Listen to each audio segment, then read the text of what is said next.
И здесь, конечно, дикая халява. Я замечаю новый ТЦ. Просто вот уровень Вайпер чисто.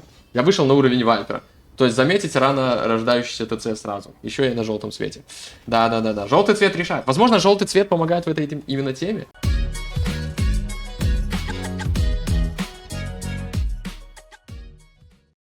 Погнали посмотрим турнирную каточку на турнире Draft Showdown 2 между мной и Джей Даком, 1900 плеером. Карта довольно интересная. Я ее играю первый раз. Это какой-то такой номад с кучей озер. Прикольно. Давайте по турниру. Турик — это групповой этап. Здесь фишка турнира заключается в том, что сначала вы выбираете нации, да, то есть набираете нации, не зная, какие еще будут карты, а потом драфтите карты. Соответственно, надо выбрать довольно универсальные нации. Ну и сыграли мы. Первую я выиграл, вторую я карту что-то там тупанул, проиграл, честно, даже не помню, как именно. Ну вот третья финальная игра, и здесь на самом деле все оказывается сложно. Карту я играю первый раз и думаю такой, ладно, не совсем понимаю, что именно здесь будет, поэтому беру берберов, супер, мою любимую, в прошлом мою любимую нацию, можно сказать, хотя сейчас я считаю, что тоже она как бы... Мне она становится больше и больше теперь нравится. То есть был момент, когда я немного разочаровался в берберах. Сейчас снова они мне очень нравятся, и тоже вообще я их начинаю постоянно брать.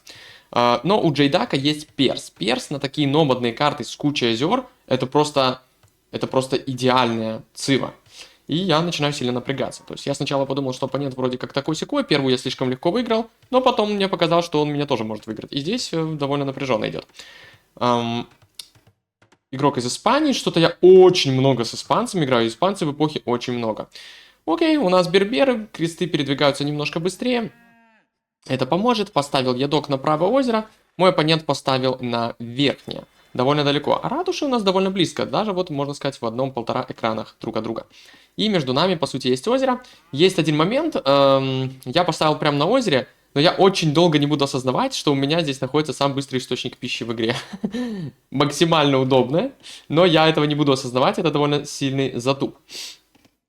Два озера, кстати, на этой карте, Winter Lakes. В принципе, ее можно скачать, если скачать маппак Draft Showdown 2 и играть. Тут довольно рандомно. Насколько я понимаю, озеро, всегда 4 озера в углах, а в центре может быть тоже 4 озера, а может быть... Или 4 озера. Может быть 2, 1 или 0 даже, как я понял. А может быть даже и 8. Я не очень верю. Или 8, или вот сейчас максимально. Не, максимально сейчас 6 же всего. Я беру этого кабана, потому что видел, что ратуша оппонента находится здесь. Я нашел ее коровой, либо кем-то таким чуваком. Соответственно, решаю забрать кабана. Да, и забываю про эту рыбу немножко. Я тут что-то сагрился на... Ну, посмотрите, они сделали реально новую анимацию. Я не помню такую раньше анимацию у оленчиков. Прекрасно. Коровы тут разведывают, в принципе, старт спокойный. Делаем домики. Но перс, да, почему он все-таки силен на гибридных? То есть он силен на гибридных и он силен на номадах. А это и то, по сути. Ну, то есть это очень жестко, как бы. Ратуша работает быстрее с каждой эпохой. Док каждый работает быстрее. Доков можно тут очень много поставить. Кстати, чувак здесь... Ну нет, леса у него нет на второй док пока что. Пока не потянуть.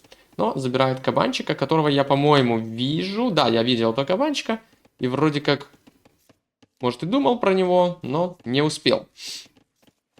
Хорошо. Также дополнительные ресурсы есть у перса. Как только он достраивает свою первую ратушу, у него появляется плюс 50 леса, плюс 50 еды. Это очень сильно помогает забустить экономику. И, в принципе, если он адлить не будет, он меня перегонит немножко и по лодкам, и по крестьянам. Я делаю лум. Вопрос для чего? Пошел крестом куда-то. Ага, за этим кабаном пошел. Вот для этого и лум. Кстати, нашел тут еще кабана, но вряд ли его замечу, мне кажется. Здесь еще есть кабан, в принципе, много. Форсирую дом, в общем, все нормально происходит. Угу. Интересно, Джейдак уже проверяет, есть ли здесь что-то. А нет, он разведывает заранее рыбы. Окей. Мой док, правда, находят. Интересно. Хорошие тут озера, неплохо рыбы, так и близко к побережью, в принципе. Ну, мне очень нравятся такие карты, на самом деле, где очень много таких разных точек, за которые можно побороться. Ну и бербер на перса, как будто бы у меня по земле немножко проще, в плане того, что у меня кавалерия будет, верблюды очень дешевые по сравнению с этим. Но темп перса сложно обогнать. Единственное, что не стоит недооценивать, это то, что рыбаки уже быстрее передвигаются. Скорость рыбаков 1.39 против 1.26. Но это поможет потом. Видите, здесь же они почти не двигаются, да? То есть в целом они работают и работают. Там эффективность может там на какие 2% выше. Вообще, в принципе, в чем сила Бербера? Мне нравится тем, что можно создавать хаос, соответственно, да? И когда ты создаешь хаос для оппонента, да, ты сам не следишь за своей экономикой сильно, у тебя тоже хаос на экономике. Но это выгодно для именно Бербера, потому что как бы плохо у тебя кресты не работали, они будут бегать и работать. Они будут передвигаться, они будут спасаться от рейдов. Перса этого не будет, правильно? Соответственно. Это как Хмер, да? Когда ты смотрел матч Татаха с Винчом и не понимал, блин, а зачем Хмер рашит этого византийца? Зачем Татах на Хмере рашит византийца и создает хаос? Ведь Хмер может спокойно бумиться и все. А в этом и фишка, что он делает абы какие фермы, но они все эффективные. А Винч за византийца делает тоже... он не может делать какие угодно фермы, потому что они неэффективны, правильно? А Хмер просто насел фермы и рашит. Это очень эффективно. Вторая... лесопилка, кстати, такая остается. Так, но я уже перехожу, соответственно. И понял, что лесопилка мне, в принципе, не то чтобы нужна. Вот второе здание в темной эпохе будет очень прекрасная шахта. Такое форвардное. Золото и камень можно взять по ситуации. И довольно рано перехожу. Здесь тырится еще один кабан. Ну вот, он все-таки сделал лесопилку, тоже переходит. Не люблю такие лесопилки, я бы все-таки все равно ставил ее что-то типа сюда, сюда, не знаю, как-то так. Так. Ну, кстати, он работает рыбаком здесь. Хороший мув, чтобы заметить док. А я на самом деле тоже такой думаю, блин, а вдруг он поставит на меня док и все. Проверяю озера коровами, думаю, где у него, собственно, док? Ну, наверное, я все-таки знаю, что он здесь. Хотя, по-моему, в игре я этого абсолютно не осознавал. Так, ну, в принципе, делаю вот такую лесопилку. Можно сказать кринж, можно сказать окей. В принципе. Тут у меня крестьянка проходит, тоже делает дом, потому что я всегда обязательно изучаю дозор, чтобы потом этот дом все увидел. В принципе, перед золотом бы еще сделать. Так, тут крестьянка просто добывает рандомную еду. Вот и все. Очень много коров нашел Джейдак, и он уходит крестом на левое озеро, как будто. Интересно. Кстати, по добытым ресурсам у меня пока что выше. Интересно. Не знаю, как будет потом. Отправляю крестьянина куда-то вверх. Но довольно поздно. Соответственно, делал дозор. Лодки. Здесь вроде проверяю. Но Джейдак, смотрите, что делает. Он нашел же меня, да? И он идет ставить док. А я что с этим делаю? По-моему, ничего. Но я до сих пор не очень понимаю. Вроде понимаю, что здесь его нету, а здесь что-то не до конца понимаю. Но ставлю док. Думаю, блин, прикольно будет это. Поставить док. В принципе, пока добываю золото, но галер не делаю. Как бы зачем, да? Никаких сражений не идет. Пока что. Пока не идет. Соответственно, тоже топорик. Выход на золото. Аванпост. И тут меня триггерит, конечно же. Я вижу врага, я такой, так, ладно, окей. Враг добывает золото. Если я выбью золото, то я смогу на водах выигрывать. Правда, здесь дом, я немного что-то как-то туплю, это выглядит очень крипово. Здесь я понимаю, что враг именно здесь, я решаю его завалить от камня. В общем, я хотел поставить вышку, но потом понял, что он меня легко видит и решил отказаться от этой идеи. Все-таки мне нужно самому золото, которое получится кринжово. Соответственно, я делаю на него док и думаю такой, ха-ха-ха. 7 лодок на 8, потому что я уже здесь 2 сделал. Но вот этого я абсолютно не понимаю, не вижу. То есть надо всегда держать одну лодку вот здесь, как, в принципе, это делает Джейдак, там он делал. Ну, заметил он или нет здесь? Да, он заметил и делает фаершип, который делается быстрее. Единственное мое преимущество в том, что корабли мои на 10% быстрее передвигаются. Но фаершипы на фаершип это не сильно поможет. Я начинаю волить даже камнем агрессивно, но проблема в том, что он меня заволивает. Но не полностью. Не полностью он меня заволил. Я могу через свой тайл уйти. Ну и даже здесь уйти, соответственно. Чуть-чуть он тут не доиграл. Берберского креста фиг догонишь. Но если жестко блочить его, то можно как-то попытаться сделать это. Так, среагирую ли я здесь? И сейчас пойдет максимальный мультитаск на всех озерах. Правильно? Это мы еще пока центральный не заняли. Скажу вам пока. И, к сожалению, для меня это становится огромным сюрпризом. Я здесь такой, блин, на меня перс дропнул здесь, на мою основную рыбу тему. Я думаю, блин, надо делать фаршипы, а потом я такой, нет, не надо делать фаршипы. Перс меня тут переиграет за счет более быстрого. Я решил сдать эту рыбу, честно говоря, и сконцентрироваться больше здесь, потому что я знаю, что здесь он тоже будет воевать, я выжигаю его рыбу. И здесь я решаю сделать галеру. Во-первых, чтобы не дать поставить док, во-вторых, на самом деле только для этой идеи, но потом это поможет отбить золото. Я думаю, поставлю сюда док, и, короче, начинается полная жаришка. Делаю кузницу, вопрос для чего, честно, открытый, но, по-моему, идея в этой галере что-то типа такого. Камень не удалось полностью заволить. Здесь, соответственно, я полностью сливаю. забиваю, тут начинаю чинить, но это не получается, 2 в 1 не выходит, и креста надо просто спасать, благо он убегает. Здесь я вспоминаю, что у меня, оказывается, есть прикольная довольно рыба. Давайте посмотрим айдлы. У меня, в принципе, айдлы поменьше. ЭККД уже 5-1, соответственно. Здесь он пытался поставить док, насколько я помню. Ну, по крайней мере, крест такой думал про это. Я делаю стрелу. Ну, у Джейдака 777 леса, серьезно? Да ну нафиг, у меня такого никогда не бывает. Если у меня 770, у меня такого не бывает никогда. Я всегда пытаюсь тратить ресурсы как-то. Ну, по крайней мере, еду не могу потратить, но она на замке как будто бы, да. Но я немного добываю, так просто получилось. И он ставит док 3 крестами, и как это отменить, я не знаю. Надо было сюда, наверное, вышку все-таки ставить, было бы очень прикольно под прикрытием галерки. Но он уже все отказался от этой идеи. Соответственно, здесь у меня тоже проблемы. То есть здесь он 2 фаершипами выигрывает воду, уже делает fishing ships, идеально. Здесь я пытаюсь копиться, но немного рыбов убил, может пару, да. Здесь он выигрывает, здесь я пытаюсь этим крестом бежал вниз строю, здесь немножко рыбаков добавляю, здесь, в принципе, я вроде как контролирую, но тоже перс вытелся. То есть все довольно плохо. Я начинаю ставить вышку под прикрытием этой галерки. Такая себе вышка, непонятная какая-то, да? Но я думаю так, давайте это озеро я хочу точно выиграть, я делаю второй док, чтобы опять не проиграть 1-1. Соответственно, все очень сложно, у меня очень большие проблемы по лесу. А вот у Джейдака вообще никаких проблем. Я, честно говоря, понятия не имею, откуда у него так много леса. Он меня пережирает на 2 креста и апается.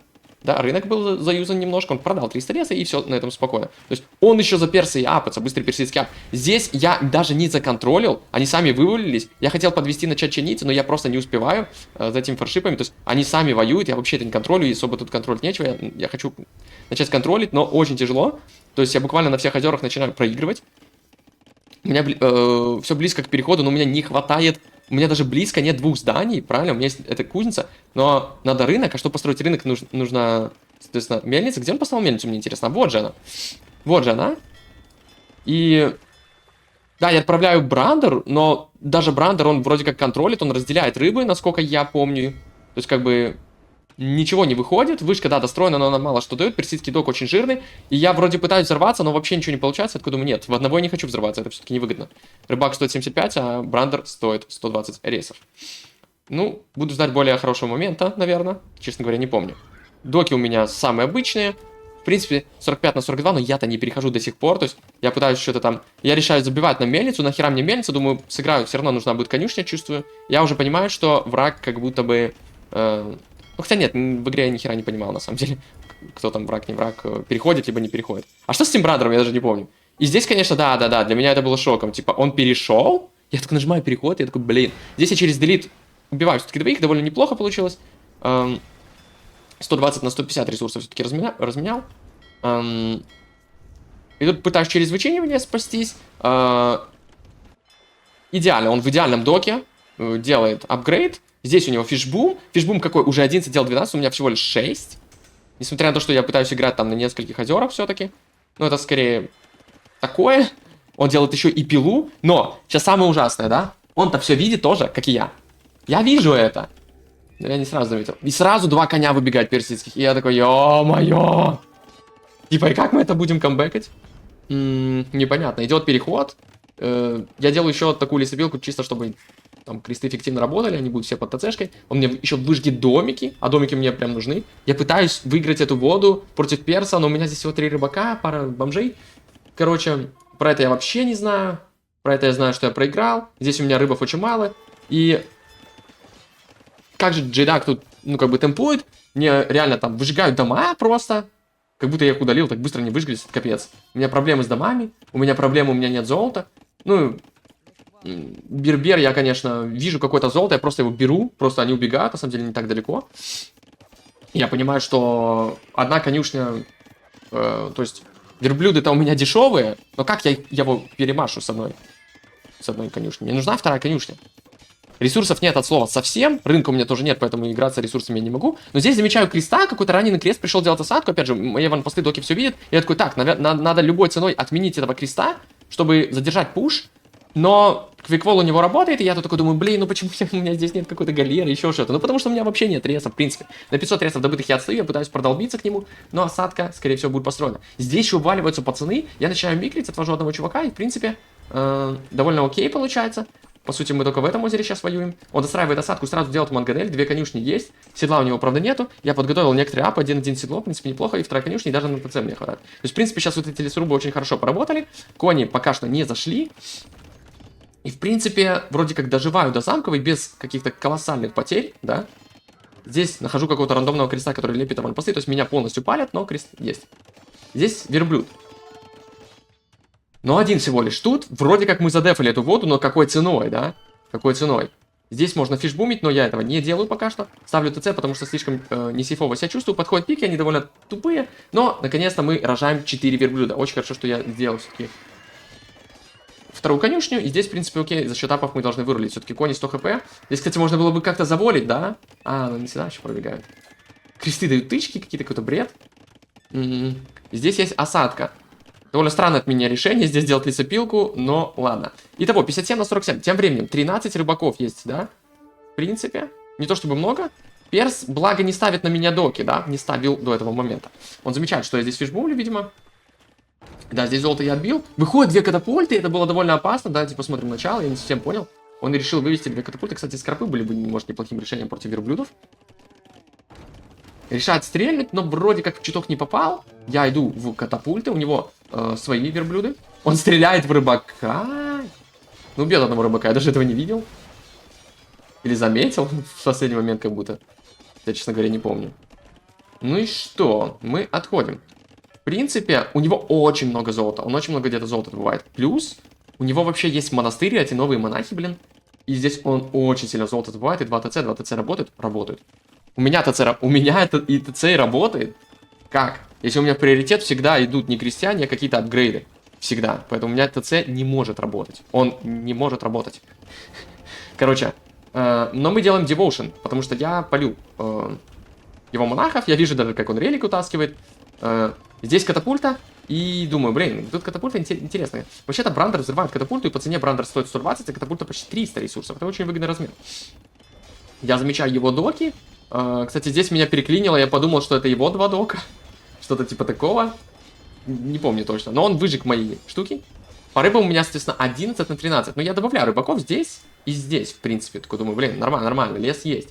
И здесь, конечно, дикая халява. Я замечаю новый ТЦ. Просто вот уровень Вайпер чисто. Я вышел на уровень Вайпера. То есть заметить рано рождающийся ТЦ сразу. Еще и на желтом цвете. Да. Желтый цвет решает. Возможно, желтый цвет помогает в этой именно теме. Кстати, он вообще слил сам ТЦ или нет? Ну нет, он отменил ТЦшку. Я пытался... ну он сразу среагировал и уходит дальше. Будет перестраивать ТЦшку. Хорошо, здесь я придумываю неплохой стоун-вольчик. Раскликиваю. Но меня пушат здесь. Я поставил такой какой-то дурацкий монастырь, который можно хорошо пушить. Ухожу в лесопилки. Проблема в том, что этот чувак все увидит. Он может меня зарейдить отовсюду. Так, соответственно, посмотрим на каждый из озер. Ну, по озерам, по факту, типа 3-3, здесь мы боремся, да, ну, здесь, значит, 3-2. Он делает, кстати, не забываю, гилнетс на 13 лодках, то есть довольно оптимально. И здесь, конечно, я такой думаю, я не могу с этим пока сразиться, но я могу обойти с тыла, да, я удаляю и обхожу с тыла. Делаю второй ап на золото, благо у Бербера он есть. И здесь получается такой тайминг, я хочу его как бы окружить, но пока ратуша не упадет, я начинаю ее чинить, у меня она не персидская, здесь продолжаются бои. Максимальный мультитаск, здесь я монахов делаю, нет. Я собираю чуваков. Нападаю на минус 1 монах. Здесь нападаю. Здесь немножко криво получилось. Но Devotion сработал. Абсолютно точно. Минус 1, минус 2, минус 3. Кстати, третьего я в конце добиваю. Здесь одним манганели, остальными верблюдов. И туда-сюда. Кто-то там не апнул седло, кто-то апнул седло. Одну катапульту я не добил. Но, в принципе, бой считаю очень успешный. И мы вырываемся вперед по очкам. Здесь он не замечает, что у него выходит еще один монах. Я его подрезаю, в принципе, и окей. Он ставит какую-то ратушу, я халявлю постоянно. То есть максимально халявные ресы делаю. Посмотрите на мое количество ферм, да. Но, ну, кстати, у него первая ферма, у меня 0 ферм. Херас 2 сделаю ферму, хоть одну тут. Хотя, честно говоря, не помню. Но чувак понимает, что что-то происходит. Я, кстати, добавляю сети, а здесь на меня дропает фаершипы, чувак. Вторая тачка, конечно же, это просто база. ТЦ спасается, конечно же, я его не буду чинить, потому что я просто жадный. Очень сильно. Здесь у меня появляется Брандер. И посмотрите на это озеро. Да. Вот сейчас я добавляю второй док, не осознавая, что это мой док. Я думаю, что сейчас 2 на 2 доки мне надо добавить. А это 3-1 доки. Я 3 дока здесь поставил. Да. Ну, озеро довольно важно, но между нами. И здесь я не помню как, но да, я заслал креста и сделал вот эту тему. Это довольно полезно, насколько я помню. Но здесь очень больно по мне бьют, этого я не ожидал. Минус сети, минус рыбы, это прям очень больно. Много леса минус. Я играю просто верблюдов. Мой чувак тоже играет верблюдов. Мой чувак. Не совсем то, чтобы это мой чувак. И верблюды находят что-то. Тем временем он меня касл дропает, то есть начинается опять максимальный мультитаск. Здесь я залетаю хорошо вербов. Вторая атака доделывается. Ой, вербов, крестов вербами. Соответственно, здесь делаю сети, но здесь касл дроп. И насколько быстро я его замечу, вот я и сам не знаю. Ну, оказывается, не так, чтобы, ну, нормально. 2 креста слил на самом деле. Но никак не среагировал. Но я камень и не добываю. У меня начинается слишком много леса, тоже 1000. Значит, я не успеваю тратить.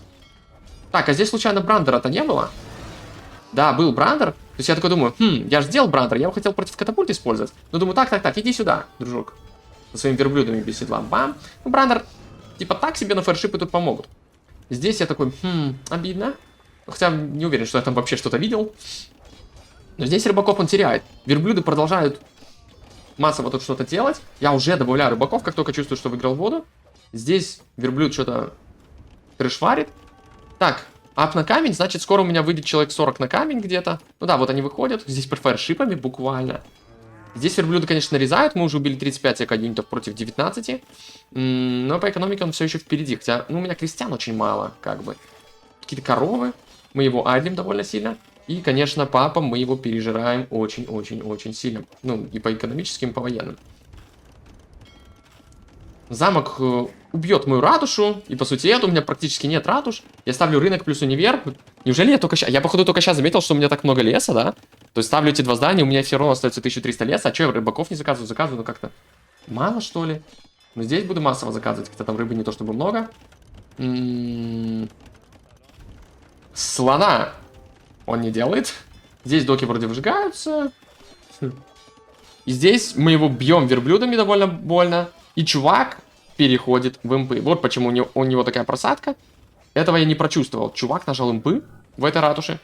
Но верблюды очень сильно рейдят, на самом деле. Очень хороший рейдящий юнит, в отличие, допустим, от пик, да. Потому что все-таки очень быстрый. Ну и довольно танковый, на самом деле, да. Плюс бербера дешевый. Так, ну что, здесь пробегают мои верблюды, благо баллистики нет, и этот замок попасть особо не может. Второй ап на камень, баллистика. И здесь я такой думаю, ну окей, я, наверное, продавал еще лес. Думаю, ну все, играем на все денежки, в принципе, добываем абсолютно все ресурсы, собираем релики, и тут я такой вхожу в кураж, типа, думаю, все, играем вообще везде, просто. Я хочу играть на всех озерах, хочу делать просто абсолютно все. Этого пока не видно, у меня заказа 0, как будто бы я готовлюсь в МП, но сейчас что-то такое у меня будет, по-моему. По-моему, я буду готовить какой-то пул замка в эпоху. Ну да, соответственно, делаю осадку, готовлю все апы, вторую стрелу, то есть буду готовить кассадроп, делаю 2 осадки и думаю, все, сейчас сносим этот замок. Но то, что у него будет МП, я не очень понимаю. Он дропает бараки, чтобы сделать пики, соответственно, делает их. Ну, озера контролят не то чтобы кто-то конкретно, но вообще-то 18 на 9 у нас по рыбакам довольно неплохо. Да, готовлю сюда кассадроп, на самом деле здесь экономики практически нет, возможно, надо было делать... Ну да, я в Тумане войны не особо осознаю, насколько здесь мало у него экономики. На самом деле. Ну, кассадроп типа идет на продакшн и на ратушу, хотя, возможно, он до нее не дострелит. Начинаем тратить рейсы в тараны, верблюдов я забил делать, как будто все-таки думаю об импах. И здесь, конечно же, я такой, импы, опять нежданчиком, тачку сразу после импов делает. Я думаю, окей, все, понял, надо максимально сейчас рейсы потратить. У меня минус ратуша, я остаюсь на одной ратуше. Соответственно, причем даже с нее я крестов не делаю, господи. Ну как так можно? Как так можно? И как-то темп игры замедляется, что ли. Таран даже один ползет. Но чувак готовит пики. И, в принципе, у перса есть алибарда, он может до нее дожить. Но он, конечно, много потерял от верблюда рейдов. И здесь я сделаю еще один замок, уже максимально агрессивный. И, думаю, еще и казбу прокачаю, чтобы замки быстрее работали. И думаю, да сейчас вообще петарды буду делать. Мне всегда нравилась эта идея. За какую цену можно сделать максимальное количество, максимально быстро петарды? Да это бербер с уникальной технологией казба. Здесь вижу незащищенный треб. Всегда люблю такие требы хавать. Он начинает, кстати, с доков. Делаю брандер. Думаю, брандер тут поможет. Он даже не реагирует на этот замок. Подходят еще юниты. Но хорошо реагирует Джейдак и спасает свой трибушет. Правда, есть еще один таран. Но мы видим, что там пики, поэтому так просто тут все не сработает. Так, по-моему, я пытаюсь рейдить. Да, и рейджу, но там есть юниты. Подходят раны, выходит мой монах. Какие-то релики, галера. И здесь он делает мельницу. Хоть бы уже что. Вербы пытаются найти его. Я не понимаю, почему у меня есть застрельбище. Но это типа для апов на верболуков, которых я типа делаю, но не совсем. Два тарана теперь подъезжают. И здесь есть верблюды, непонятно, док разрушен. Он зонит таран, другой бьет, третий чинит. О, господи, ну имеется в виду. Но тараны идут уже на замок, подходит куча верблюдов. Не то чтобы у меня много конюшен, но и вроде как 3 работают. И здесь он вроде как справляется, таран тупит. Но есть уже верблюды, они-то убьют или нет? Неужели вычинение настолько имба? В принципе, ну у него даже первой стрелы нет на замке, хоть он на холме, но не так имба. В принципе, здесь у меня что-то сдохло, видимо, осадка. И есть куча пик, конечно. И чувак все-таки пишет ГГВП. В общем, переиграли такую сложную катку, короче, потому что все-таки... когда идет мультитаск, мне очень нравится играть, на самом деле. И там, и там, и там поспевать везде. Но чуть я не огреб от темпа Джейдака, но ему не хватило никакого опыта в плане там слежки за монахами своими. Монастырь все-таки очень странный был у него сзади. Что по АПМу, кстати, 32-37, довольно низкий АПМ, типа. Ну да, на самом деле довольно низкий АПМ, но вот так играем. Окей, Берби зарушали, конечно, наши дешевые. Не слишком он от них отыграл. Но, в принципе, для меня было это супер опасно, потому что у чувак там все озера законтролил, у меня ничего нет, он переходит, но как-то конями он не супер агрессивно сыграл. Хотя вроде осадка агрессивная, но там тоже немножко пиками выиграли время. Ну и удалось выиграть эту катку. Блин, мне просто хотелось показать, насколько все-таки берберы такая прикольная цива опять, такая гибкая, можно убежать, можно вот этими верблюдами, то есть все-таки бербер, который переиграл перса на такой карте, вот я его очень ценю и почти на любой карте буду использовать. Так, по милитари у нас 2+. В принципе, ресов нормально. Ну, чувак перешел в импы, не знаю зачем, честно говоря. Это для меня тоже хорошая ситуация. Всегда, когда чувак переходит рано в импы, я как бы прекрасно понимаю, что происходит. У него, скорее всего, очень слабая экономика, и сейчас родятся мало армии, которые мы сможем завалить. Я как бы всегда готов к фулл-замковой эпохе и к чему-то такому. Ну что, я забыл вам сказать, что можно поставить лайк под этим видео, если понравилось. Если ждете новых видео, тоже это поможет нам, нашему каналу, немножко развиться.